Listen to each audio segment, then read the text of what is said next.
نحمده ونصلي على رسوله الكريم اما بعد فاعوذ بالله من الشيطان الرجيم بسم الله الرحمن الرحيم رب اشرح لي صدري ويسر لي امري واحلل عقدة من لساني يفقهوا قولي اللهم صل على محمد وعلى آل محمد كما صليت على إبراهيم وعلى آل إبراهيم إنك حميد مجيد اللهم بارك على محمد وعلى آل محمد كما باركت على إبراهيم وعلى آل إبراهيم إنك حميد مجيد اللهم انفعنا بما علمتنا وعلمنا ما ينفعنا وزدنا علما آمین یا رب العالمین۔ انشاءاللہ تعالی آج ہم غزوہ تبوک میں دیکھیں گے مخلفین کی بات، یعنی جو پیچھے رہ جانے والے۔ پیج نمبر 329 ہے۔ ابھی تک ہم دیکھ چکے ہیں کہ نبی کریم صلی اللہ علیہ وسلم تبوک کے لیے 30,000 کا لشکر لے کر نکلے مدینہ سے، اور راستہ بھی لمبا تھا، گرمی شدید تھی، پھل پک رہے تھے، اور مسلمانوں کو یہ یعنی ایک تھی کہ وہ پھلوں کو اتاریں گے، اور پورے سال کی ان کی محنت یہاں پہ لگی بھی تھی۔ لیکن نبی کریم صلی اللہ علیہ وسلم نے اس جنگ میں یہ بتایا کہ ہم تبوک کی طرف نکل رہے ہیں، رومیوں کے ساتھ جنگ کے لیے نکل رہے ہیں، تو سب اپنی تیاری کر لیں۔ اس تیاری کے لیے آپ صلی اللہ علیہ وسلم نے 10 دن لوگوں کو دیے تھے، لوگوں نے تیاری کی، اور یہ نکلنا فرض عین تھا، یعنی ایک ایک فرد پہ نکلنا ضروری تھا۔ آپ صلی اللہ علیہ وسلم کا حکم تھا کہ ہر فرد نکلے، یعنی وہ جنگ نہیں تھی کہ جس کے اندر کوئی آپشن ہو کہ کچھ لوگ نکل بھی جائیں تو پھر باقی لوگوں کے لیے کوئی ان کے اوپر الزام نہیں۔ اس جنگ میں ہر ایک کا نکلنا لازمی تھا، اور جو نہیں نکلے تو اس کا مطلب تھا آپ صلی اللہ علیہ وسلم کے حکم کی صریحاً نافرمانی، اور یہ گناہ کبیرہ ہو جاتا ہے۔ تو ہم نے دیکھا کہ بعض منافقین جانے سے پہلے نبی صلی اللہ علیہ وسلم کے پاس آئے اور انہوں نے مختلف ہیلے بہانے کیے کہ ہم نہیں جا سکتے۔ بعض ایسے بھی لوگ تھے جن کے پاس سواریاں نہیں تھی، کیونکہ اس زمانے میں اپنی اپنی سواریاں خود لے کر جاتے تھے، ان کے پاس کوئی انتظام نہیں تھا سواری کا، اور آپ صلی اللہ علیہ وسلم کے پاس بھی ایسی نہیں تھی سواریاں۔ تو وہ واپس گئے، اور وہ روتے ہوئے واپس جا رہے تھے کہ ہمیں جانا ہے لیکن ہمیں سواری نہیں مل رہی۔ تو دونوں طرح کے لوگ تھے۔ اسی طرح بعض لوگ ایسے بھی تھے جو دیر میں آپ صلی اللہ علیہ وسلم کے ساتھ جا کر ملے، جن کی بات ہم نے پہلے کی بھی ہے۔ لیکن کچھ چند ایک لوگ منافقین کے علاوہ 3 ایسے لوگ تھے جو کہ پکے مسلمان تھے، اس کے باوجود وہ نہیں نکلے۔ وجہ کیا ہوئی اور ان کے ساتھ کیا ہوا، یہ ہم دیکھیں گے آج انشاءاللہ۔ اس جو ہمارا ٹاپک ہے، اس میں ٹاپک شروع کرنے سے پہلے میں چاہوں گی کہ تھوڑا سا ان کے بارے میں آپ کو بتا دیا جائے، تاکہ تھوڑی بیک گراؤنڈ آپ کو پتا ہو، اور پھر ہم انشاءاللہ تعالیٰ یہاں سے پڑھ لیں گے کتاب سے، کیونکہ کتاب میں بہت ہی مختصر لکھا ہوا ہے، کوئی ڈیٹیل بھی نہیں ہے اس بک میں، بہت مختصر ہے۔ تو ہمیں پتہ چلتا ہے کہ آپ صلی اللہ علیہ وسلم جب واپس آئے ہیں، اور آپ صلی اللہ علیہ وسلم کے پاس مختلف لوگ اپنے ہیلے بہانے لے کر آ رہے ہیں جو منافقین تھے، لیکن ایسے موقع پر 3 وہ لوگ بھی آئے ہیں جو ایمان رکھتے ہوئے بھی نہیں گئے تھے۔ ان میں ہم کعب بن مالک کی تو سٹوری ہم انشاءاللہ تعالیٰ دیکھیں گے وہ کون تھے، اور انہی کی زبانی سنیں گے یہ سارا قصہ۔ لیکن اس سے پہلے میں بتا دوں باقی 2 کا معاملہ، مرارہ بن ربیع اور ہلال بن امیہ۔ تو مرارہ بن ربیع کا معاملہ کیا تھا؟ ان کا معاملہ یہ تھا کہ وہ اپنے باغ میں تھے، ان کو یہ خیال ہوا کہ اگر میں چلا گیا تو یہ میرا باغ سارا ضائع ہو جائے گا۔ وہ خوب پھل لا رہا تھا ان کا باغ، اور ہمیشہ وہ جنگوں میں شریک ہوتے رہے تھے، تو خیال یہ دل میں آیا کہ اگر اس دفعہ رہ بھی گیا تو کیا فرق پڑتا ہے، ہمیشہ تو میں گیا ہی ہوں نا۔ تو اس لیے ٹھہر گئے۔ مگر جب بعد میں احساس ہوا کہ یہ باغ ہی اس کا سبب بنا ہے، تو سب اللہ کے راستے میں انہوں نے صدقہ کر دیا تھا۔ یعنی بعض دفعہ انسان کے دل میں یہ خیال آتا ہے نا کہ میں تو اتنی نیکیاں کرتی بھی رہتی ہوں، تو کون سی اگر یہ نہ کی تو ایسے ہی کیا قیامت آ گئی، یا اس کو چھوڑ دینے سے کیا فرق پڑ جاتا ہے۔ دوسرے ہلال بن امیہ، ان کی فیملی کہیں گئی بھی تھی، تو اسی موقع پر سب جمع ہوئے تھے۔ ان کو بھی یہی خیال ہوا کہ ہمیشہ تو میں شرکت کرتا ہی رہتا ہوں، اگر اس موقع پہ نہ جاؤں تو کیا حرج ہو گیا، اس لیے ٹھہر گئے۔ تو جب ان کو بھی بعد میں احساس ہوا تو سب سے اپنے تعلقات کاٹ لیے تھے کہ ان کی وجہ سے میں نہیں جا سکا تھا، یہ ارادہ کر لیا تھا کاٹنے کا۔ اور یاد رکھیے گا کہ یہ دونوں بدری صحابی تھے، اور آپ بدری صحابہ کی شان کو جانتے ہیں کہ ان کی کتنی بڑی شان ہے بدری صحابہ کی۔ تیسرے حضرت کعب بن مالک ہیں۔ ان کی انٹرسٹنگ بات یہ ہے کہ انہوں نے اپنی سٹوری خود بیان فرمائی ہے۔ ان کے بارے میں پہلے میں آپ کو تھوڑا سا بتا دیتی ہوں۔ سیرت صحابہ ایک کتاب ہے، اسی سے ان کا ذکر دیکھتے ہیں کہ یہ کیسے صحابی تھے۔ کعب بن مالک یہ وہ صحابہ میں سے ہیں جنہوں نے شروع میں اسلام قبول فرمایا، یعنی عقبہ ثانیہ میں 70 آدمیوں کے ساتھ مکہ آ کر انہوں نے بیعت لی تھی۔ آپ اندازہ کر سکتے ہیں کہ کتنے شروع کے صحابہ میں سے ہیں، انصاری صحابہ میں سے، اور آپ صلی اللہ علیہ وسلم کی ہجرت سے بھی پہلے یہ مسلمان ہو چکے تھے۔ اچھا، اب یہ غزوہ بدر میں شامل نہیں ہو سکے تھے، اور وجہ یہی تھی کہ غزوہ بدر میں آپ کو پتہ ہے ایک تو قافلے کے پیچھے گئے تھے مسلمان، تو ایسا کوئی جنگ کا وہ نہیں تھا، کوئی اعلان نہیں تھا، اور جنگ کے لیے نہیں کہا گیا تھا۔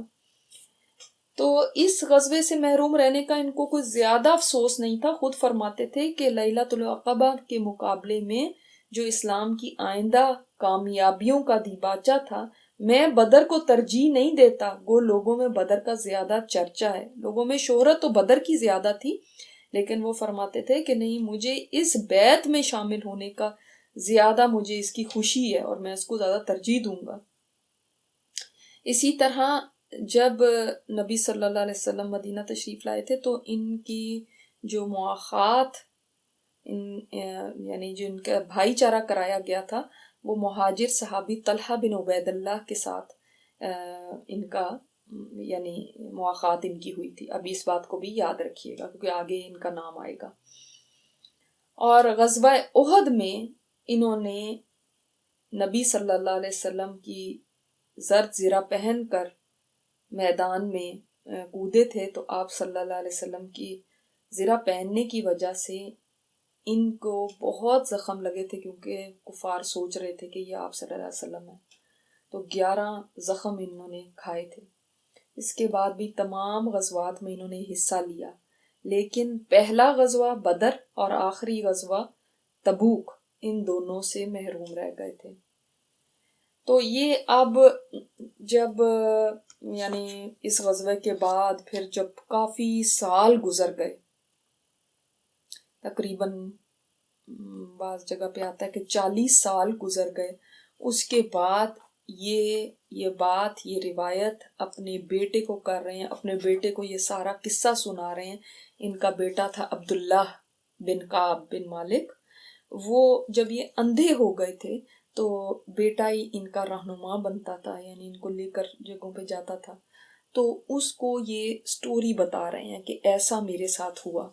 تو اب ان کی زبانی سے ہم یہ سٹوری سنتے ہیں تو ظاہر ہے دوسروں کی جو 2 باقی صحابہ ہیں ان کی زبانی سے نہیں ہمیں سٹوری پتہ چلتی، مگر انہوں نے خود یہ سٹوری نریٹ کی ہے۔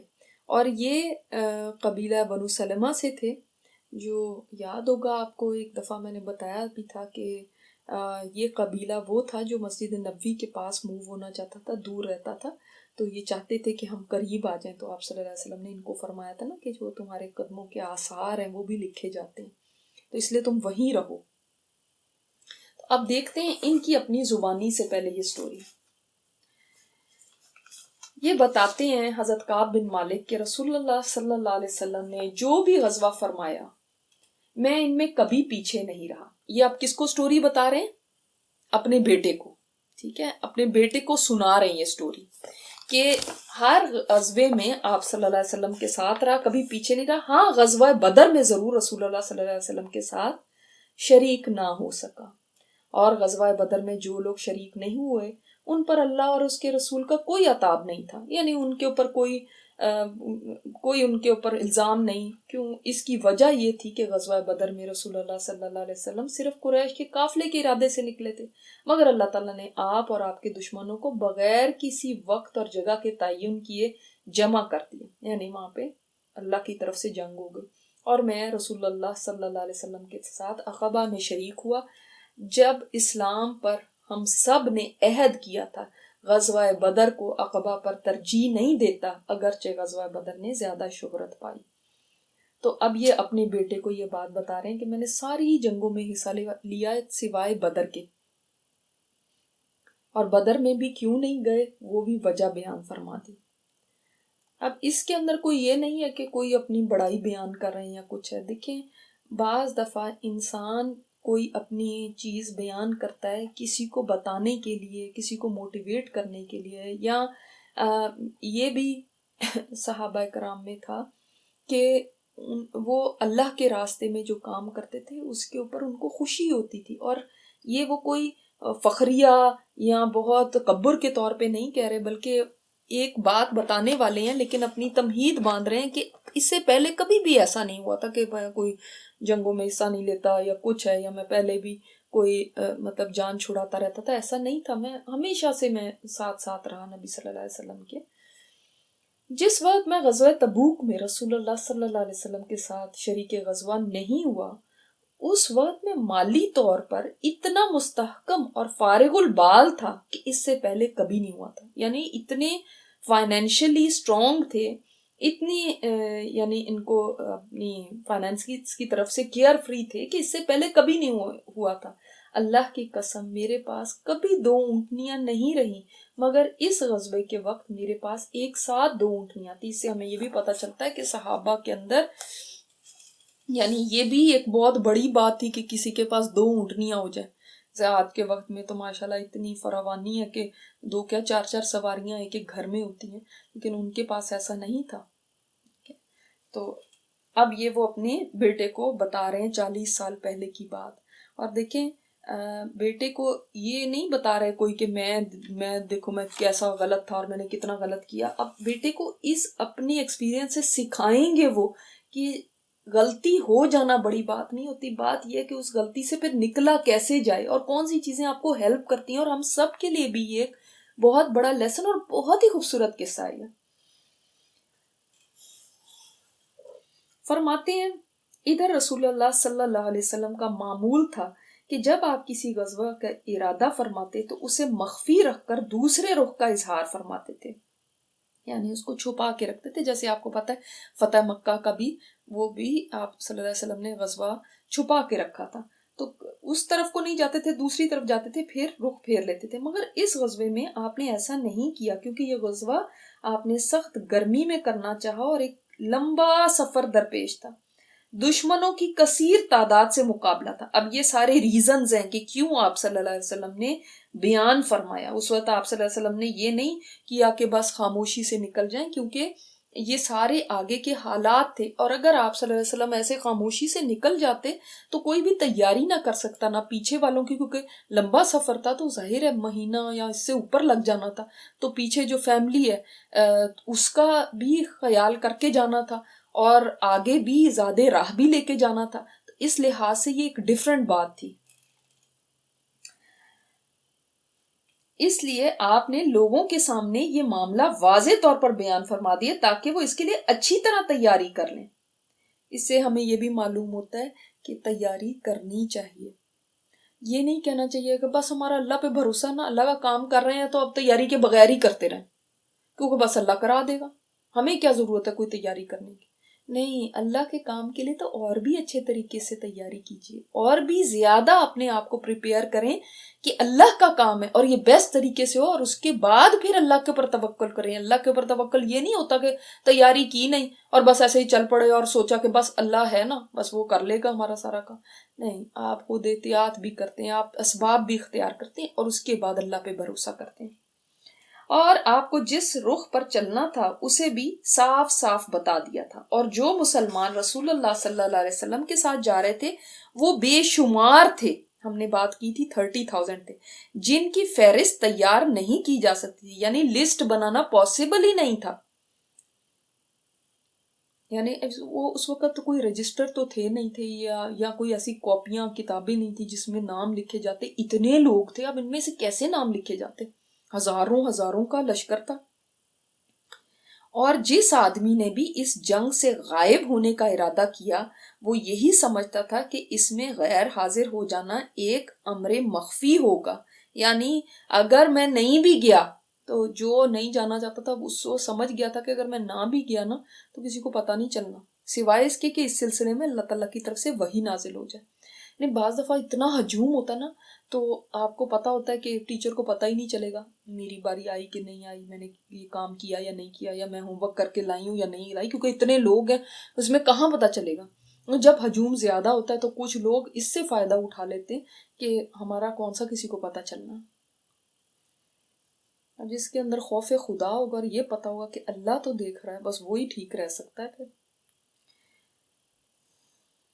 پھر رسول اللہ صلی اللہ علیہ وسلم نے اس غزوہ کا ارادہ اس وقت فرمایا جب پھل درختوں پر خوب پک چکے تھے اور لوگوں کو اس کے سائے میں وقت گزارنا مرغوب تھا، یعنی لوگوں کو اچھا لگتا تھا کہ اب ہم سائے ہیں درختوں کے، پھل پکے ہوئے ہیں، پھل اتارنے والے ہیں ہم، تو اب اس وقت یعنی بہت ہی پیک ٹائم تھا، بہت اٹریکٹیو ٹائم تھا، ٹیمپٹیشن بہت تھی کہ جو ہے نا اب ہماری فصل تیار، دیکھیں پورے سال سے ایک محنت ہوتی ہے ایک باغ کے اوپر اور اب اس کا فروٹ ملنے والا ہے۔ بہرحال رسول اللہ صلی اللہ علیہ وسلم نے تیاری شروع کی اور آپ کے ساتھ لوگوں نے بھی تیاریاں شروع کر دی، اور میں روزانہ اس ارادے سے نکلتا کہ سفر کا ضروری سامان لے لوں اور ان کے ساتھ روانہ ہو جاؤں، لیکن بغیر کچھ کیے واپس آ جاتا۔ پھر اپنے دل میں کہتا مجھے دقت کیا ہے، جب چاہوں گا لے لوں گا، یعنی پیسے میرے پاس ہیں، بازار بھی یہیں پہ ہے، کون سی اتنی مصیبت ہے کہ مجھے ایسے کرنا پڑے۔ اسی میں کوچ کی گھڑی آ گئی اور رسول اللہ صلی اللہ علیہ وسلم اور مسلمان روانہ ہو گئے، اور میں نے ابھی تک کچھ سامان تیار نہیں کیا تھا، یعنی ابھی ہر روز جاتے تھے بازار اور کہتے تھے کہ آج کل میں کر لوں گا، آج کل میں کر لوں گا، اور کوئی بات نہیں، دن گزر بھی گیا تو کوئی بات نہیں ہے، پیسے میرے پاس ہیں، بازار یہاں ہے، میں کر ہی لوں گا۔ حتیٰ کہ کوچ کا دن آ گیا اور ابھی تک ان کی کوئی تیاری نہیں۔ باقی مسلمان تیاری کر رہے ہیں اپنی گھر والوں کی، میں نے بتایا نا آپ کو 10 دن کا ٹائم تھا، سب تیاری میں لگے ہوئے۔ اب کیا ہوا، کوچ کی گھڑی آ گئی اور رسول اللہ صلی اللہ علیہ وسلم اور مسلمان روانہ ہو گئے۔ میں نے کہا چلو میں آپ کی روانگی کے 1-2 دن بعد ہی روانہ ہو جاؤں گی اور راستے میں قافلے سے جا ملوں گا۔ ان سب کی روانگی کے بعد بھی سامان تیار کرنے کے لیے نکلا، لیکن پھر بھی کچھ کیے بغیر واپس آ گیا۔ دوسرے دن بھی یہی ہوا، یہی میری اوپر سستی طاری رہی اور انہوں نے اپنے قدم تیز کر دیے اور لڑائی کا معاملہ بہت آگے نکل گیا۔ کیا مطلب ہے؟ یعنی پہلے تو شروع میں انہوں نے سوچا کہ بھئی 30,000 کا قافلہ ہے، وہ چلے گا، آہستہ آہستہ چلے گا، میں لے لوں گا سواری اور میں جلدی ان کے پیچھے پہنچ جاؤں گا، ایک آدمی کا تو دوڑ کے پہنچنا کوئی مشکل نہیں ہے۔ لیکن اسی طرح ڈیلے ہوتا گیا، وہی بات جو ہم نے پہلے کی تھی کہ بعض دفعہ انسان کا ارادہ ہوتا ہے، یہ نہیں کہ انہوں نے ارادہ نہیں کیا تھا، ارادہ تھا ان کا، تو بعض دفعہ انسان کا ارادہ ہوتا ہے لیکن یہ چیز اتنی خطرناک ہے نا کہ کل کر لیں گے، پرسوں کر لیں گے، بس یہ ہو جائے تو کر لیں گے، بس وہ ہو جائے تو کر لیں گے، اتنی دیر میں ٹرین نکل جاتی ہے اور انسان سوچتا ہی رہ جاتا ہے بس ابھی ابھی ابھی ابھی۔ نیکی کے موقع یاد رکھیں بار بار نہیں ملا کرتے.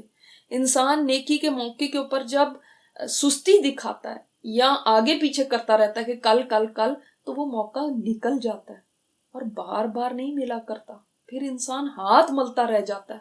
تو یہ شیطان کے ہتھ کنڈے ہوتے ہیں کہ ہاں بھائی شیطان سجاتا ہے بھائی کوئی ضروری کام تھوڑی ہے.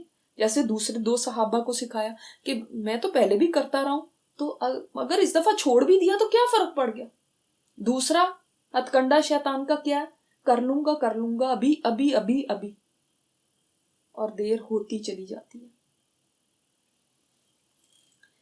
تو ان کے ساتھ بھی کچھ یہی ہوا کہ دیر ہوتی چلی گئی، اور حتیٰ کہ اتنا ٹائم ہو گیا کہ اب قافلہ اتنی دور چلا گیا ہے کہ اب اگر یہ چاہیں بھی تو کیچ اپ نہیں کر سکتے.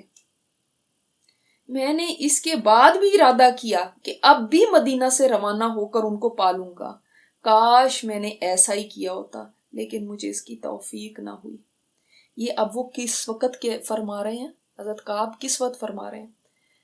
یہ بات کو نہیں بھولیے گا کہ وہ 40 ایئرز گزر چکے ہیں اور اب اپنے بیٹے کو بتا رہے ہیں، آج بھی ریگریٹ کر رہے ہیں کہ کاش میں اس وقت چلا ہی جاتا، لیکن بس مجھے توفیق ہی نہیں ہوئی، میں سوچتا ہی رہ گیا.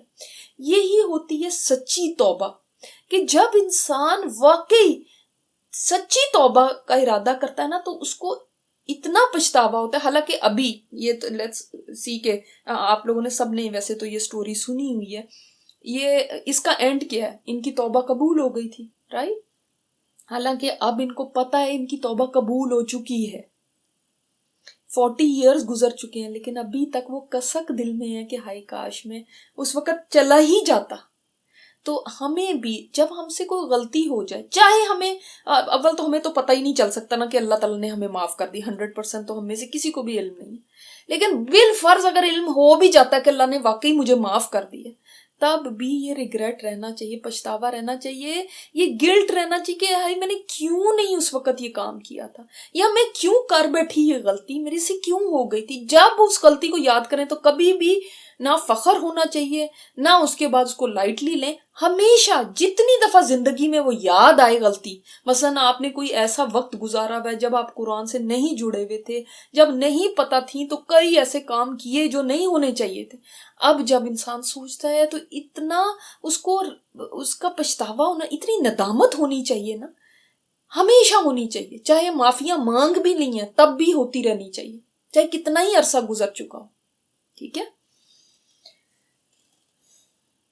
بائی دا وے یہ واقعہ میں زاد المعاد سے پڑھ رہی ہوں. ٹھیک ہے؟ رسول اللہ صلی اللہ علیہ وسلم کے تشریف لے جانے کے بعد جب میں باہر نکلتا اور لوگوں میں گھومتا تو مجھے اس بات سے بڑا رنج ہوتا کہ میں یہاں یا تو وہ لوگ دیکھتا ہوں جو نفاق کے اندر مشہور ہیں، اور یہاں انہیں دیکھتا ہوں جو معذور سمجھے گئے ہیں، ضعیف ہیں، ضعفاء میں سے ہیں، کمزوروں میں سے ہیں، معذوروں میں سے ہیں، اور یہاں پھر وہ جن کا نفاق سب کو پتا ہے.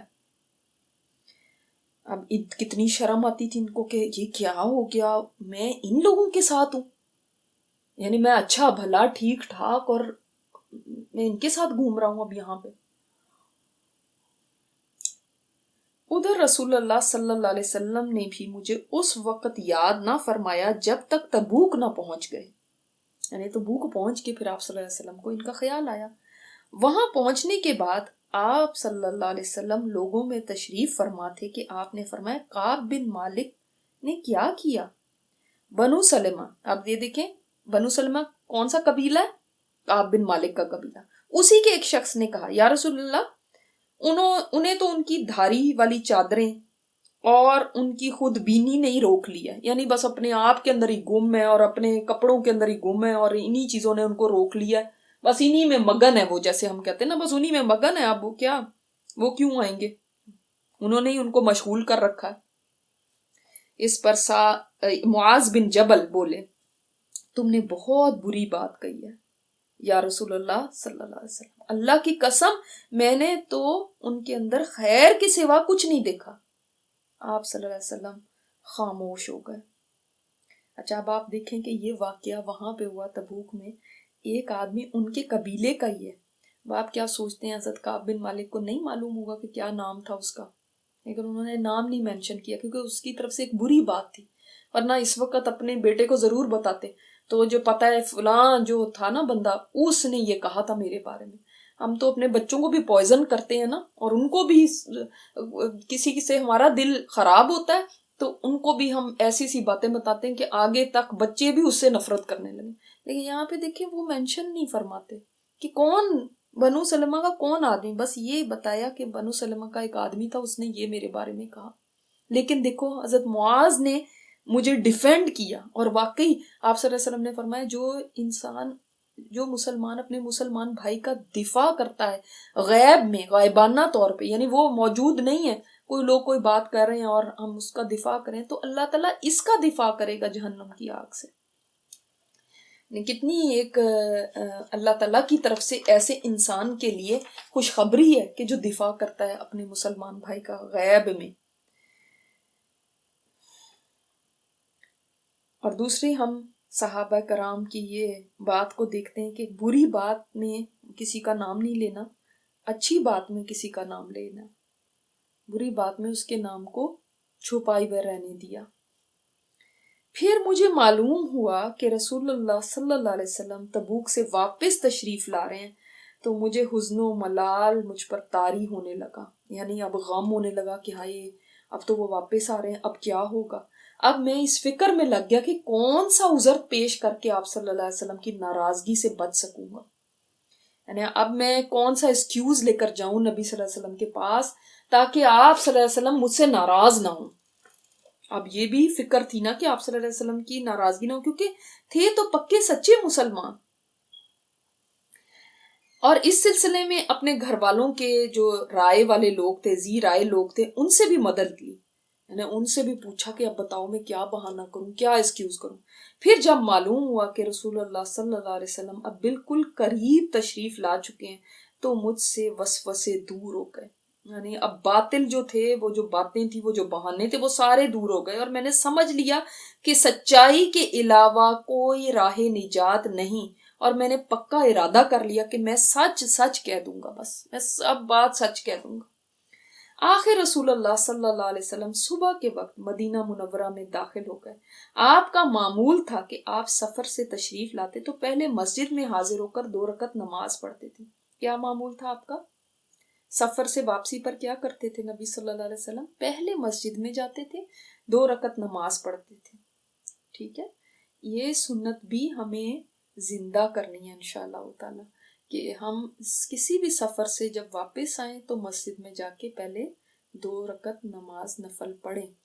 اگر مسجد نہیں جا سکتے، مسجدیں بھی یہاں پہ بہت دور دور ہوتی ہیں، مسجد نہیں جا سکتے تو اپنے گھر ہی آ کے ہم خواتین پڑھ لیں.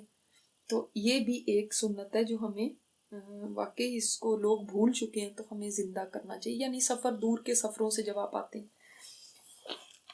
اور آپ صلی اللہ علیہ وسلم کا یہ معمول تھا، اور اس سے فارغ ہو کر وہیں بیٹھ کر لوگوں سے ملاقات کرتے تھے. نہیں، اس کے بعد نماز پڑھ کے پھر آپ صلی اللہ علیہ وسلم لوگوں سے ملا کرتے تھے. چنانچہ اس وقت بھی آپ نے ایسا ہی کیا. اس نشست کے دوران، یعنی اس مجلس میں، غزوہ میں پیچھے رہنے والے لوگ آپ کے پاس حاضر ہوئے اور قسمیں کھا کھا کر آپ سے اپنے لیے عذر بیان کرنے لگے، یعنی ایکسکیوزز دینے لگے کہ مجھے یہ ہو گیا، وہ ہو گیا، کوئی کچھ کوئی کچھ. یہ کوئی 80 سے اوپر افراد تھے، یعنی 80 سے اوپر کچھ لوگ تھے. اب آپ اس سے بھی اندازہ کیجئے کہ نبی صلی اللہ علیہ وسلم کے ساتھ گئے کتنے تھے؟ 30,000. اور یہ کتنے لوگ پیچھے رہے تھے؟ اونلی 80، جن میں زیادہ تر منافقین تھے. اور منافقین کو نکال کر باقی تو ٹھیک ہے، وہ تھے جن کے ایکسکیوزز تھے نا، کوئی واقعی بیمار تھے، کوئی ضعیف تھے. باقی جو ایکسکیوز کے بغیر تھے وہ صرف 3 تھے، یعنی پکے ایمان والے صرف 3 لوگ تھے. اس سے آپ یہ بھی دیکھیں کہ آپ صلی اللہ علیہ وسلم کی اطاعت میں صحابہ کتنے آگے تھے کہ اکثریت تھی. حالانکہ کوئی رجسٹر نہیں تھا، کوئی کسی جگہ کسی کا نام نہیں لکھا جانا تھا کہ نہیں آیا یا کیا ہوا، پتہ بھی نہ چلتا. 30,000 میں کوئی ایک کو گن تو نہیں رہے تھے نبی صلی اللہ علیہ وسلم، لیکن کتنی زیادہ ان کی اوبیڈینس تھی کہ سب چل پڑے. ہمیں تو کوئی ایسا موقع ہو نا جس میں پتہ ہی نہیں چلے گا کہ کوئی آیا نہیں آیا، تو ڈنڈی مار جاتے ہیں. کون سا کسی کو پتہ چلنا ہے، وہ تو سمجھیں گے نا کہ ہم آ ہی گئے تھے. کیونکہ ہمارے نزدیک ہم اللہ کی نظروں کا زیادہ خیال نہیں رکھتے. ہمیں زیادہ خیال یہ ہوتا ہے کہ فلانے کو اس کے پاس نمبر لگ جائے، میرے وہاں پہ نمبر بن جائے، یا اس کی خاطر ہم اگر جا رہے ہیں تو ظاہر ہے پھر ہمیں یہی ہوگا کہ اس کو پتہ نہیں چلے گا. یہ کبھی نہیں سوچتے کہ اللہ کو تو پتہ چل جائے گا کہ میں اس نیکی سے پیچھے رہی ہوں. وہ تو لیٹ آئیں گے، ان کو تو پتہ بھی نہیں چلنا کہ میں کس وقت آئی تھی. اس لیے کہ کام جو ہم لوگوں کے لیے کرتے ہیں، اللہ کے لیے کرتے ہوتے تو سب سے آگے ہوتے. کوئی دیکھا ہے یا نہ دیکھے، کسی کے رجسٹر میں میرا نام لکھا ہے یا نہیں لکھا، کوئی نوٹ کر رہا ہے کہ نہیں نوٹ کر رہا کہ میں کس ٹائم پہ پہنچی ہوں. کتنا فرق ہے نا. تو یہ آ کے قسمیں کھا رہے ہیں اور اپنے عذر بیان کر رہے ہیں. یہ 80 سے اوپر لوگ تھے. رسول اللہ صلی اللہ علیہ وسلم نے ان کی ظاہری باتوں کو قبول فرما لیا، ان سے بیعت لی اور ان کے لیے مغفرت طلب فرمائی. ان کے بھیدوں اور دلی رازوں کو اللہ کے سپرد کر دیا. اب آپ صلی اللہ علیہ وسلم کا رویہ دیکھیں ذرا. یہاں پہ آپ دیکھ رہے ہیں کہ آپ صلی اللہ علیہ وسلم نے یہ نہیں فرمایا کہ تم لوگ جو دل میں رکھتے ہو نا، مجھے سب پتا ہے کہ یہ تمہارے خام خواہ کے بہانے اور تم لوگ جھوٹ بول رہے ہو، بالکل مجھے سب پتا ہے تمہاری ان باتوں کو. نہیں، بلکہ ظاہر پہ معاملہ فرمایا. اور آپ صلی اللہ علیہ وسلم کا طریقہ یہ تھا کہ آپ ہمیشہ ظاہر پہ معاملہ فرماتے تھے، لوگوں کے دلوں کی کھوجیں نہیں کرتے تھے. ہمیں سب پتا ہے، ہم سب جانتے ہیں، تم ایسے ہو تم ایسے ہو. ہمیں تو کسی کے دل کا بھی نہیں حال معلوم ہوتا. آپ صلی اللہ علیہ وسلم کو تو وحی کے ذریعے منافقین کے نام بھی بتا دیے گئے تھے، پھر بھی آپ نے نہ ان کو تانے دیے، نہ آپ کسی روایت میں تمام منافقین کے ناموں کی ایک لسٹ دیکھتے ہیں. کہیں دیکھی ہے آپ نے؟ سوائے عبداللہ بن ابی کے، وہ بھی رئیس المنافقین، اس کی کئی باتیں تھی جس کی وجہ سے پتہ چل گیا اور سارا ماجرا سامنے آ گیا. ادروائز عام جو منافقین تھے آپ نے کبھی نہیں ان کے ناموں کی لسٹ دیکھی ہوگی. لیکن دیکھیں کہ یہاں ہمیں پتہ چلتا ہے کہ آپ صلی اللہ علیہ وسلم نے ان کی جو انہوں نے ایکسکیوزز دیے، لیم ایکسکیوزز دیے، ان کو بھی قبول فرما لیا. ٹھیک ہے تم یہ نہیں تھا کہ آپ کو پتہ نہیں چل رہا تھا، پتہ چلتا تھا لیکن خاموش تھے. تو کئی جگہوں پہ ایسے ہوتا ہے، ضروری نہیں ہوتا آپ نے لوگوں کے جو پردے ہیں کھول کے اور ان کے منہ پہ دے مارنی ہوں باتیں اور پھر ہی آپ کو چین آئے. نہیں، اس کا پتہ ہے کہ جو ایسا ہے تو خاموشی بہتر ہے. ضروری نہیں تو میں پہ ہی ہم پہنچ جائیں گے تو پھر ہی ہم نے بس کرنی ہے. ہاں، اگر پتہ چل گیا آپ کو کہ کوئی ایسا ہے، خاموش رہیں. اب آپ نے اس کو جتوا کے کہ تم تو ایسے ہو، تم تو یہ ہو، مجھے تمہارا پتہ ہے، کیا فائدہ؟ مومن جھگڑالو نہیں ہوتا، مومن زبان دراز نہیں ہوتا. مومن یہ نہیں ہوتا جیسے ہم کہتے ہیں میں نے تو ایسے اس کو کہا، تو آگے سے اس کو کوئی جواب نہیں پھر ملا، تو یہ کوئی بہت اچھی بات نہیں ہے آپ کی، کوئی بڑی جینیس ہونے کی، بڑی لیاقت کی بات نہیں ہے آپ کی، یہ ایک بری بات ہے. پھر آپ دیکھیں ان کو یعنی جانے دیا. تو کئی لوگوں کو اس طرح سے ہی اگنور کرنے میں ہی بھلائی ہوتی ہے. ہر ایک کے ساتھ you have to pick your battles, ہر ایک کے ساتھ لڑ کے بیٹھ جانا یہ صحیح نہیں ہوتا، چاہے وہ کوئی غلط کام کرنے والے ہی ہیں. اب یہ آگے فرماتے ہیں کعب کہ میں بھی آپ کی خدمت میں حاضر ہوا، سلام عرض کیا. جب میں نے آپ کو سلام کیا تو آپ نے ناراضگی کی مسکراہٹ کے ساتھ استقبال کیا. دیکھیں مسکرائے تو صحیح، لیکن مسکراہٹ کون سی والی؟ جیسے کوئی ناراض ہوتا ہے. ایک مسکراہٹ یہ بھی ہوتی ہے نا، ہم کھل کے مسکراتے ہیں. ایک ہمیں جب کوئی اپنا ہمیں دکھ دیتا ہے نا، بڑا ہمارا کوئی پیارا ہو، تو پھر ٹھیک ہے مسکرا بھی دینے کے، لیکن اس کے اندر ایک گیلا بھی ہوتا ہے کہ تم نے ایسا کیا، تم سے تو نہیں مجھے یہ امید تھی. یعنی اس مسکراہٹ میں ہی آپ کا پیغام ہوتا ہے. ایک ناراضگی بھی ہوتی ہے، مسکراہٹ بھی. تو آپ صلی اللہ علیہ وسلم مسکرائے تو صحیح، لیکن ان کو پتا چل گیا کہ یہ ناراضگی والی مسکراہٹ ہے. پھر فرمایا آؤ. میں آگے بڑھا اور آپ کے بالکل سامنے بیٹھ گیا. آپ نے مجھ سے پوچھا تم کس وجہ سے پیچھے رہ گئے؟ کیا تم نے اپنی سواری نہیں خریدی تھی؟ یعنی آپ صلی اللہ علیہ وسلم کو پتا تھا کہ ان کے پاس سواری ہے، تو پوچھا کہ تم کیسے پیچھے رہ گئے کہ تم نے نہیں اپنی سواری خریدی تھی. یعنی نبی صلی اللہ علیہ وسلم کو اپنے ایک صحابی کے بارے میں معلوم تھا کہ وہ پیچھے رہ گئے ہیں یا وہ نہیں آئے. یہاں دیکھیں ہم نے پڑھا بھی کہ سفر میں بھی آپ صلی اللہ علیہ وسلم نے کچھ کے بارے میں پوچھا، ان کے بارے میں بھی پوچھا. کچھ آ رہے تھے تو فرمایا کاش کہ ابو خیسمہ ہوں. ابو ذر کے بارے میں بھی فرمایا تھا. تو حالانکہ یہ کوئی حضرت